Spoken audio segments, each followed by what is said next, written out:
এখন এমন একটা জিনিস দেখাবো দর্শক, আমি জানি না এটা কি হবে না হবে, বাট আপনারা দেখেন, এই যে দেখেন, ওকে দেখেন দর্শক, এই যে একটা দেখেন জলহস্তিটাকে দেখেন।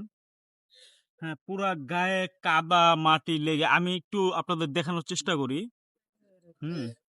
এই যে দেখেন জলহস্তিটার শরীরে পুরা সম্পূর্ণ কাদা মাটি লেগে কি যে একটা অবস্থা। ওর মুখ আপনারা যদি দেখেন, এর এত বিশাল মুখ, দাঁত, কিন্তু ওর তো শিং নাই। জলহস্তির তো শিং থাকে মনে হয় না? হ্যাঁ, জলহস্তির শিং থাকে বাবা?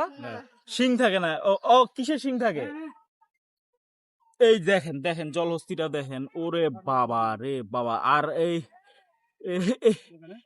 এর যে শরীরের অবস্থা, এই শাকসবজি খায় ঠিক আছে, কিন্তু এর শরীরটা যে কি মোটা, এদের গুলি করলে মানে 3 দিন পরে বুঝবে। দেখেন, আমার আমার ক্যামেরার দিকে যদি আবার আবার আবার ক্যামেরার দিকে, ক্যামেরা যদি খায় ফেলে তো সমস্যা। আবার দাঁড়িয়ে আছে।